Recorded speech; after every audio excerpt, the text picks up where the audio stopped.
Friends, Radhe Radhe, Hare Krishna, welcome back to my channel. तो friends, आज हम बात करेंगे भाई दूज के बारे में।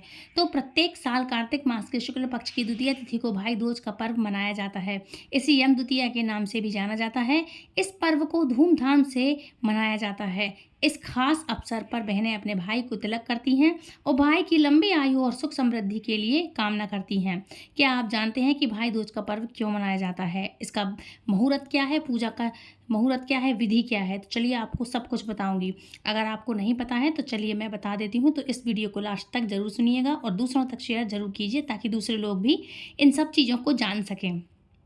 पौराणिक कथाओं के अनुसार जगत के पालनहार भगवान श्री कृष्ण ने राक्षस नरकासुर का वध करके अपनी बहन सुभद्रा से मुलाकात की थी। इस दौरान सुभद्रा ने श्री कृष्ण का तिलक किया और माला अर्पित कर उनका स्वागत किया। साथ ही उन्हें मिठाई खिलाई। सुभद्रा ने अपने भाई की दीर्घ आयु के लिए कामना की थी। सनातन धर्म ग्रंथों में भाई की इस कथा को उल्लेख देखने को मिलता है और पौराणिक कथा के अनुसार कार्तिक मास के शुक्ल पक्ष की द्वितीय तिथि को भगवान यम भी अपनी बहन यमुना से मिले थे। उस समय माँ यमुना ने यम देवता का आदर सत्कार किया और उन्हें भोजन करवाया था। इससे यम देव अति प्रसन्न हुए। उन्होंने वचन दिया कि कार्तिक मास के शुक्ल पक्ष की द्वितीय तिथि को जो भाई अपनी बहन से मिलने उसके घर जाएगा, उस व्यक्ति की हर मनोकामना अवश्य ही पूरी होगी। साथ ही सुख और सौभाग्य की भी वृद्धि होगी। तभी से भाई दूज मनाने की शुरुआत हुई और बहनें अपने भाई के यहाँ जाकर के तिलक करती हैं और यदि बहनें न जा पाए तो भाई उन बहनों के घर आता है। इसलिए इस त्यौहार को बहुत ही धूमधाम से मनाया जाता है। अब बात करते हैं भाई दूज के शुभ मुहूर्त के बारे में। तो भाई दूज का प्रातःकाल का समय होगा, जो भी दोपहर का समय है पूजा का, तो 1:10 से लेकर दोपहर के 3 बजे तक, 3:22 तक। ब्रह्म मुहूर्त रहेगा सुबह 4:51 से लेकर के 5:43 तक। विजय मुहूर्त रहेगा दोपहर 1:54 से लेकर के 2:38 तक। और गोधूली बेला का मुहूर्त रहेगा शाम को 5:34 से लेकर के 6 बजे तक। इस समय आप किसी भी मुहूर्त में आप शुभ टाइम पे अपनी पूजा कर सकते हैं। ये भाइयों की पूजा होती है। तो इस तरह से आपके लिए पूजा का मुहूर्त मैंने बता दिया है, तो आप अपने हिसाब से पूजा कर सकते हैं। अब बात करते हैं इसकी पौराणिक कथा के बारे में।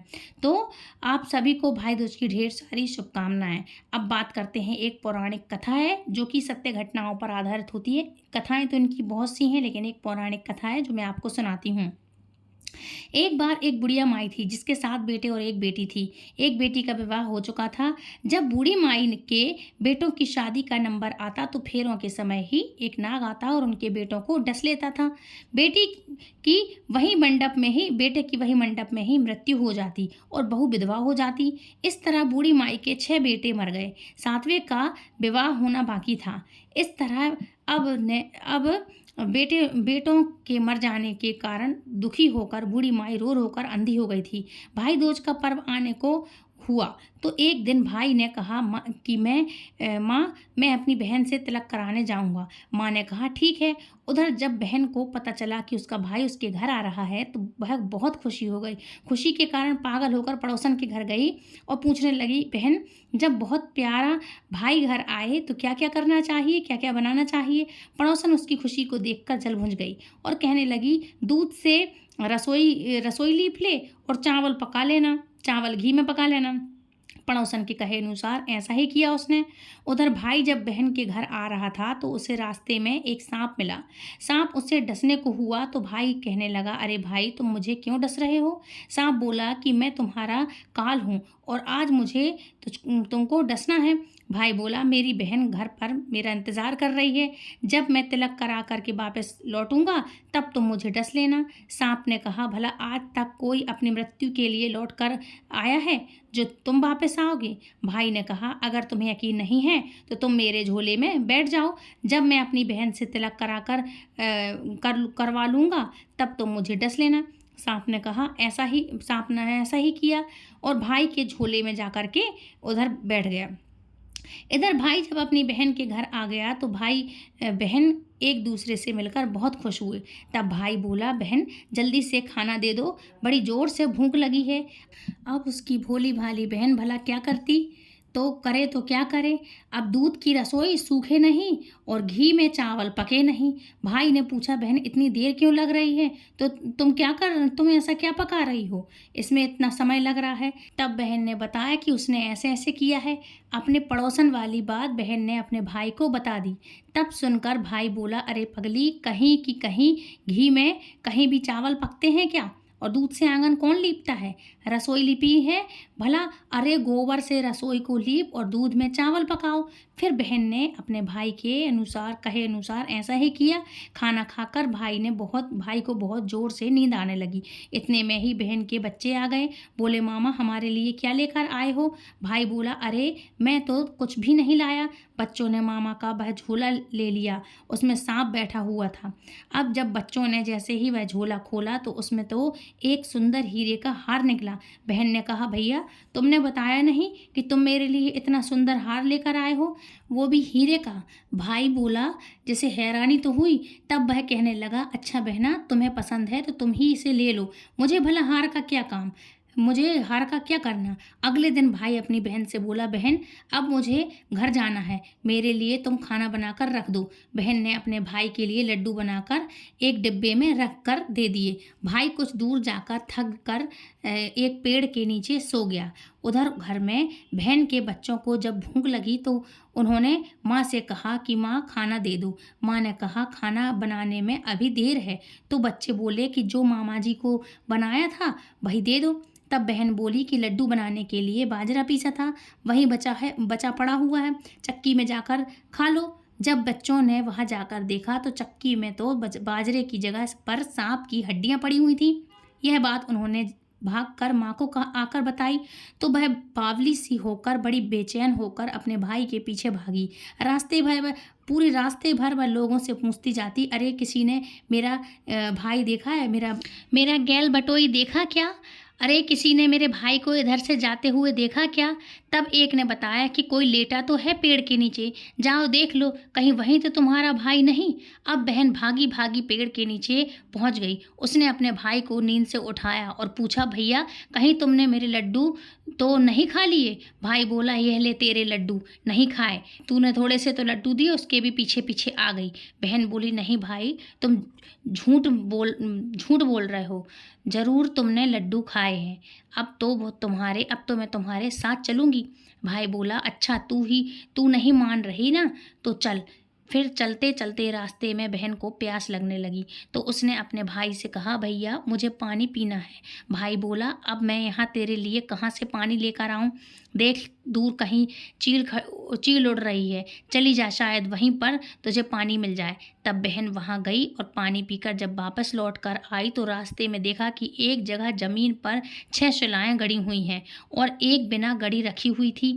उसने पास में ही एक बूढ़ी माई से पूछा कि माँ जी, यह शिलाएं कैसी हैं।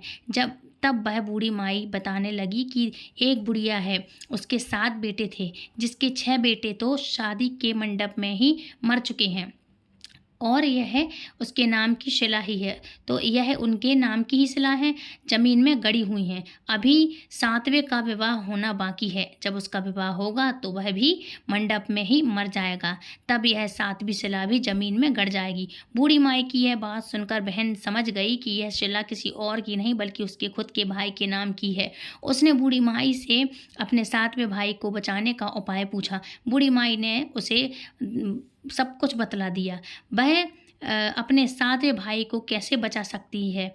बूढ़ी माई से सारा उपाय उसने जान करके बहन ने अपने बाल खुले करके पागल की तरह से अपने भाई को गालियां देते हुए वहाँ से चली गई।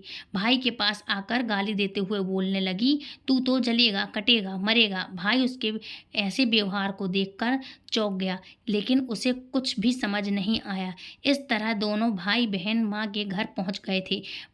थोड़े समय के बाद भाई के लिए सगाई आने लगी, तब उसका विवाह तय हो गया। जब भाई को सेहरा पहनाने लगे तो वह बोली, अरे इनको क्यों सेहरा बांधेगा, सेहरा तो मैं पहनूंगी, यह तो जलेगा मरेगा। सब लोगों ने परेशान होकर सेहरा बहन को दे दिया। बहन ने देखा उसमें तो उसकी कलगी की जगह पर सांप का बच्चा वहाँ पे सांप का बच्चा बैठा हुआ है। बहन ने उसे निकाल कर फेंक दिया। अब जब भाई घोड़ी पर चढ़ने लगा तो बहन फिर से बोली, यह घोड़ी पर क्यों चढ़ेगा? घोड़ी पर तो मैं बैठूंगी। यह तो जलेगा मरेगा, इसकी लाश को तो चील कौए खाएंगे। यह सुनकर सारे लोग बड़े परेशान। आखिरकार सब ने बहन को घोड़ी पर भी चढ़ने दिया। अब जब बारात चलने को हुई तब बहन बोली, ये क्यों दरवाजे से निकलेगा? यह तो पीछे के रास्ते से जाएगा। इस दरवाजे से तो मैं निकलूंगी। अब जब वह दरवाजे के नीचे जा रही थी तो दरवाज़ा अचानक से बड़बड़ाकर गिरने लगा। बहन ने एक ईंट उठाकर अपनी चुनरी में रख ली। दरवाज़ा वहीं पर रुक गया। यह देखकर सभी लोगों को बड़ा आश्चर्य हुआ। अब रास्ते में एक जगह बारात रुकी तो भाई को एक पीपल के पेड़ के नीचे खड़ा कर दिया। बहन कहने लगी, अरे यह क्यों छाँव में खड़ा होगा? यह तो धूप में खड़ा होगा। छाँव में तो मैं खड़ी होंगी, जा तू धूप में खड़ा हो। भाई धूप में खड़ा हो गया। अब जैसे ही बहन पेड़ के नीचे खड़ी हुई तब पेड़ गिरने लगा। बहन ने एक पत्ता तोड़कर अपनी चुनरी में रख लिया और गिरता हुआ पेड़ भी वहीं का वहीं रुक गया। अब तो सबको विश्वास हो गया कि यह बावली कोई जादू टोना सीख कर आई है जो बार बार अपने भाई की रक्षा कर रही है। ऐसा करते करते फेरों का समय आ गया। जब दुल्हन आई तो उसने दुल्हन के कान में कहा, अब तक तो मैंने तेरे पति को बचा लिया, अब तू ही अपने पति को साथ ही अपने मरे हुए जेठ को बचा सकती है। पति के साथ अपने जेठों को भी बचा सकती है।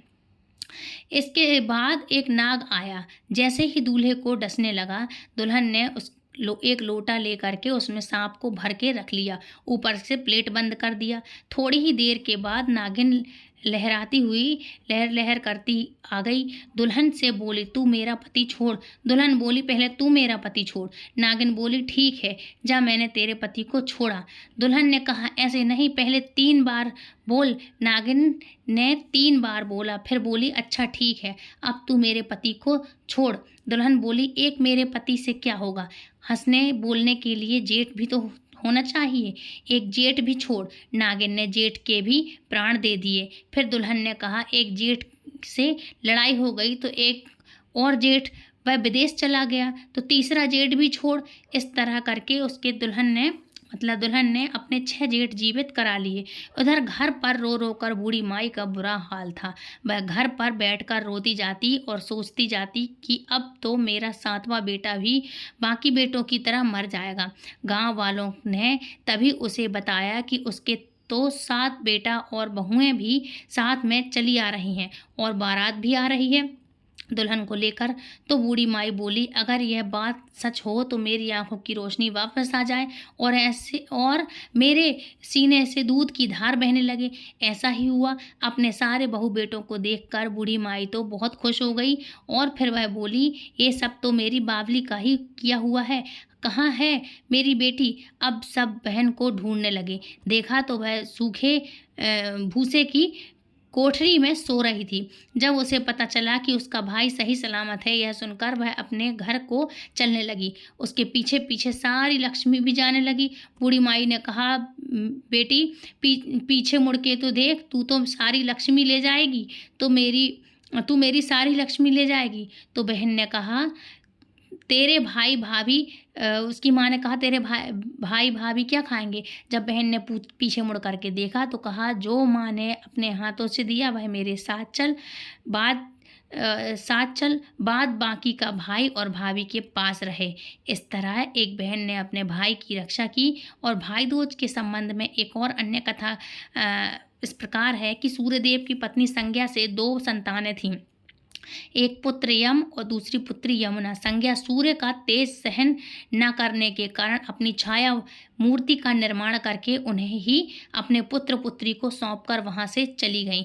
छाया को यम और यमुना से अत्यधिक लगाव तो नहीं था, किंतु यमुना अपने भाई यमराज जी से बड़ा स्नेह करती थी। यमुना अपने भाई यमराज के यहाँ प्राय जाया करती थी और उसके सुख दुख की बातें पूछा करती थी। तब यमुना यमराज यमराज को अपने घर पर आने के लिए आमंत्रित भी किया करती थी, किंतु व्यवस्था और अत्यधिक दायित्व के कारण वे उनके घर नहीं जा पाते थे। एक बार कार्तिक शुक्ल द्वितीया को यमराज अपनी बहन यमुना के घर अचानक से जा पहुँचे। बहन के घर जाते समय यमराज ने नरक में निवास करने वाले जीवों को मुक्त कर दिया। बहन यमुना ने अपने भाई का बड़ा आदर सत्कार किया, तरह तरह के व्यंजन बनाकर उन्हें भोजन कराया और मस्तक पर तिलक भी लगाकर यमराज तिलक लगाया। और जब यमराज वहाँ से चलने लगे तो उन्होंने यमुना से कोई भी मनवांछित वर मांगने का अनुरोध किया। यमुना ने उन्हें उनके आग्रह को देखकर कहा, भैया यदि आप मुझे वर देना चाहते हैं तो यही वर दीजिए कि आज के दिन प्रतिवर्ष आप मेरे यहाँ आया करेंगे और मेरे आतिथ्य स्वीकार करेंगे। और इसी प्रकार आज के दिन जो भाई अपनी बहन के घर जाकर उसका आतिथ्य स्वीकार करे और इस दिन जो बहन अपने भाई को टीका करके भोजन करवाए उसे आपका भय ना रहे। किसी के साथ उन्होंने यह भी वरदान दिया इसी के साथ कि यदि इस दिन भाई बहन यमुना नदी में डुबकी लगाएंगे तो वे यमराज के प्रकोप से बचे रहेंगे। यमुना जी की प्रार्थना को यमराज जी ने स्वीकार किया, यमुना की प्रार्थना को, जो उनकी बहन थी। तभी से भाई बहन का यह पावन त्यौहार मनाया जाने लगा।